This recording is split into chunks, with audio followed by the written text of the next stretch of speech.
रामजी लाल सुमन इस समय संसद के अंदर बोल रहे हैं, पहले जरा सुन लेते हैं। और हमारे देश के संघीय ढांचे पर के खिलाफ है। मैं आपके मार्फत आग्रह करना चाहूंगा कि सरकार को इस संशोधन को वापस ले लेना चाहिए। उपसभापति जी, जहां तक वक्फ संपत्तियों का सवाल है, ये वक्फ संपत्तियां मुसलमानों की संपत्तियां हैं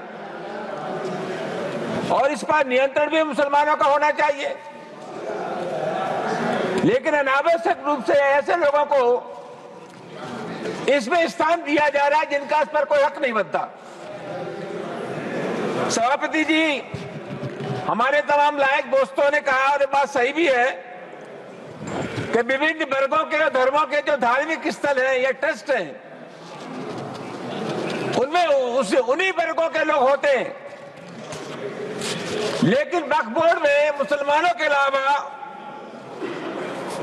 और लोगों को जोड़ा जाना ये निश्चित रूप से चिंता का विषय है। सभापति महोदय, वक्फ के सवाल पर संयुक्त संसदीय समिति बनी थी और हम सब लोगों को मालूम है कि तमाम जो मेंबर थे उन्होंने उस समिति का बहिष्कार किया, कई बार बहिष्कार किया, और विपक्ष द्वारा जो संशोधन प्रस्तुत किए गए थे उसमें से एक भी संशोधन का इसमें जिक्र नहीं है। उपसभापति जी, ये बड़ा प्रचार किया जा रहा है कि इस वक्त संशोधन से, विधेयक से मुसलमानों का बड़ा फायदा होगा। सभापति जी, मैं एक आग्रह आपके मार्फत करना चाहूंगा कि पिछले 11 साल से नरेंद्र मोदी जी की सरकार इस देश में है। पूरे हिंदुस्तान में मुसलमानों के खिलाफ नफरत पैदा करना, उनकी नीयत पर शक करना, यह सिलसिला पिछले 11 महीनों से चल रहा है। ये कैसे विश्वास किया जाए उनके ऊपर? सभापति जी, मैं एक बात आपके मार्फत जरूर कहना चाहूंगा कि जिस तरह से ये सरकारी उपक्रमों को बेच रहे, मुझे आशंका है कि वक्फ संपत्तियों को इसी भी प्रकार से बेच देंगे। सभापति जी, ये बहुत गंभीर मामला है और मैं आपके मार्फत ये भी जानना चाहूंगा कि जो वक्फ संपत्तियां सरकार के अधीन है, सरकार के नियंत्रण में है, उनके बारे में क्या करेंगे, इसके बारे में सरकार को अपनी स्थिति स्पष्ट करनी चाहिए।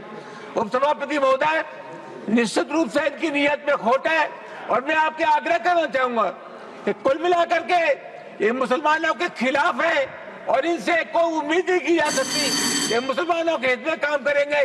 मैं समाजवादी पार्टी की ओर से इस बिल का विरोध करता हूं। धन्यवाद। सुश्री कविता पाटीदार। धन्यवाद माननीय उपसभापति महोदय, आपने मुझे इस महत्वपूर्ण बिल पर अपनी बात रखने का अवसर प्रदान किया। आज इस बिल के समर्थन में मैं खड़ी हुई हूं। महोदय, इस अधिनियम से एक ऐसा विषय जुड़ा हुआ है जिसने दशकों तक इस देश में समानता और न्याय के सिद्धांतों को चुनौती देने का काम किया है।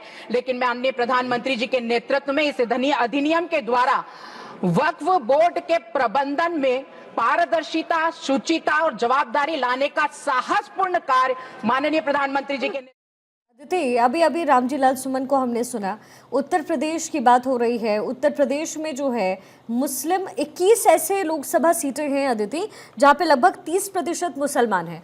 जाहिर है सपा के जो सांसद हैं उनकी तरफ से जो कहा जा रहा है इसके अपने मायने हैं, और चूंकि जब भी बात उत्तर प्रदेश की होती है तो जाहिर है सपा का जब भी जिक्र होता है तो ये वर्ग उनसे ऑटोमेटिकली जुड़ता है। शायद यही वजह है कि विरोध तो करना था ही उन्हें। देखिए, शुरुआत से औरंगजेब का जब जिक्र हुआ तभी योगी आदित्यनाथ ने कहा कि ऐसे लोगों को उत्तर प्रदेश भेजिए, हम ठीक कर देंगे। और जब वक्फ का जिक्र होता है तो हर बार, और पिछले दिनों में आप शायद रोज योगी आदित्यनाथ के बयान देखेंगे तो उनके बयानों में साफ नजर आता है कि इस वक्फ के पीछे इंटेंशन तो है, वक्फ के जो गरीब लोगों के मदद का, जन कल्याण का। लेकिन इसके पीछे जो जिसे बोलते हैं कि करप्शन हुआ है या ज़मीनों को हड़पा गया है और अपने अपने सेल्फ जिसे बोलते हैं कि लोगों ने जिस तरीके से चीज़ें की हैं, तो योगी आदित्यनाथ का स्टैंड क्लियर है। आप देखिए, औरंगजेब का जिक्र हो तब उनका स्टैंड क्लियर है, वक्फ की ज़मीनों को लेकर जिक्र हो, बुलडोज को लेकर जिक्र हो, उनका स्टैंड क्लियर है। जो गलत है सो गलत है। लेकिन अब ऐसी स्थिति में चाहे अखिलेश यादव का जिक्र कर लें या सपा के सांसदों का जिक्र कर लें, वहाँ पर ये जो वोट की राजनीति है, वहाँ पर ये जो पोलराइजेशन है, तुष्टीकरण जिसे बोल रहे हैं, वहाँ पर ये बहुत महत्वपूर्ण है और ये होता भी नजर आएगा। इस वक्फ का इम्पैक्ट बिहार में, वहाँ जातियों का एक बहुत मेजर इम्पैक्ट है, लेकिन सीधा सीधा इम्पैक्ट आपको उत्तर प्रदेश में तो मेजर स्थिति में दिखाई दिया जाएगा, जहां पर सपा बार बार ये समझाने की कोशिश करेगी कि मुस्लिम समुदाय का कोई नहीं, अगर कोई है, क्योंकि बसपा को तो बी टीम साबित कर दिया है, कोई है तो वो हम हैं। तो जाहिर तौर पे सब अपने उस वोट के तिनके के सहारे सदन में अपने अपने हिसाब से बयानबाजी कर रहे हैं। लेकिन फिलहाल आपको बता दें कि जैसे 27 सालों बाद महिला आरक्षण बिल को लेकर भारतीय जनता पार्टी ने वो एक स्ट्रॉन्ग स्टैंड लेके बिल पारित करा, ठीक वैसे ही वक्फ जिसका जिक्र लंबे समय से होता आ रहा था, वो अब भारतीय जनता पार्टी ने लोकसभा में तो पारित कर दिया है और अब राज्यसभा में चर्चा चल रही है। देखिए शिखा, क्या होगा आगे। जिस उम्मीद के साथ वक्फ पहले आया था, ब्रिटिशर्स से भी पहले आया था, मैं बहुत दशकों साल की आप पहले की बात कर रही हूँ, जब जिस तरीके से, तो जिस उद्देश्य से आया था वो उद्देश्य लागू नहीं हुआ। तो हम इस बिल में और इस बिल की चर्चा को सुन के, सत्ता पक्ष के आर्ग्यूमेंट को सुन के सिर्फ यही उम्मीद कर सकते हैं कि जिस एक्चुअल थॉट प्रोसेस के साथ ये आया था, अब वो लागू होना चाहिए। जाहिर तौर पे लगातार बयानबाजी आ रही है, चर्चा हो रही है, सब अपने अपने राजनीतिक लिहाज से बयानबाजी दे रहे हैं। कुछ देर बाद ये बिल भी पास हो जाएगा और ये वक्फ पे चर्चा खत्म नहीं होगी, ये भाषणों में, रैलियों में इसको बार बार जिक्र किया जाएगा। ऐसे में आने वाले जो बिहार का चुनाव होगा या पश्चिम बंगाल का, वो भी नैरेटिव तय करेगा कि इस देश का मुसलमान क्या शिफ्ट हुआ है। क्योंकि हम ये तो कह नहीं सकते कि सपा सिर्फ वोट की राजनीति कर रही है और बीजेपी नहीं कर रही। जाहिर तौर पे इसके पीछे बीजेपी अपना नया वोट बैंक खड़ा करना चाह रही है और ये एक बड़ी चीज है, ये बड़ा बदलाव है। हम आज से 10 साल बाद ये जिक्र करेंगे, लेकिन कि बीजेपी ने अपना मुसलमान तबके से नया वोट बैंक खड़ा होगा बीजेपी के लिए। बिल्कुल। देखिए, अब आप देखिए, आप गरीब तबके के पास जाके ये कह रहे हैं कि एक आप हैं जो 2 दशक, 3 दशक, 4 दशक, 5 दशक जब से वक्फ है, तब से वैसे के वैसे ही स्थिति में आपके परिवार चलते आ रहे हैं, आपके बाप दादा ऐसे ही आ रहे हैं और आपके आने वाली पीढ़ियां भी ऐसे ही रहेंगी। जिस वक्फ की वजह से एक तबका जमींदार भी बन रहा है, पैसे वाला भी हो रहा है, जिनके बच्चे विदेश में पढ़ने भी जा रहे हैं, जो कोठियों में भी रह रहे हैं, आपको उस वक्त से कोई फायदा नहीं है। बार बार ये समझाया जाएगा और फिर वो गरीब तबका, अब सवाल यही है कि क्या वो नरेंद्र मोदी से जुड़ता है इस विकास के लिए, इस सहयोग के लिए, इस प्रोटेक्शन के लिए, इस सोच के लिए। इसलिए उसका नाम उम्मीद रखा गया है कि जो उम्मीदों पे पानी पहले वक्फ के नाम पे फेरा गया, वो अब मोदी सरकार में नहीं फेरा जाएगा। और ये हम चर्चा कर रहे हैं, बहुत आसान आपको लग रहा होगा, लेकिन भारतीय जनता पार्टी और देश की राजनीति के इतिहास में एक बड़ा बदलाव शिखा।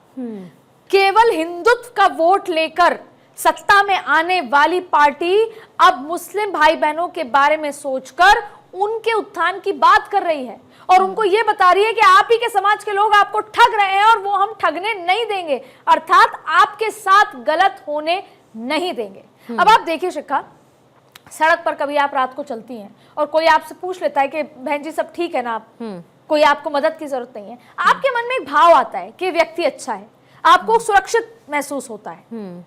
तो अगर देश के प्रधानमंत्री एक तबके को और या ये बार बार बता रहे हैं कि महिलाओं का हक नहीं छीना जाएगा, इस वक्त में एक बहुत खास बात है जो नया जो अमेंडमेंट आया है, उसमें कहा गया है कि आप संपत्ति तभी वक्फ को दे सकते हैं, पहले आपको अपने परिवार को सुरक्षित करना होगा। और परिवार में कौन? महिला और बच्चे को। जब तक महिला और बच्चे सुरक्षित नहीं हैं फाइनेंशियली, तब तक आप नहीं कर सकते दान। तो आप देखिए सेंटिमेंट, अगर ये बातें उस घर की महिला जो दिन भर किचन में रहती है उसके पास पहुंची कि कोई है जो सोच रहा है आपकी सुरक्षा के लिए, तो एक सेंटिमेंट जुड़ता है और प्रधानमंत्री नरेंद्र मोदी इमोशंस के साथ ही जोड़ने की कोशिश कर रहा है। तो बात यह है कि भारतीय जनता पार्टी अब इस कमंडल मंडल की राजनीति में मुसलमान को भी जोड़ रही है अपने साथ, वो अपने आप में एक बड़ा बदलाव।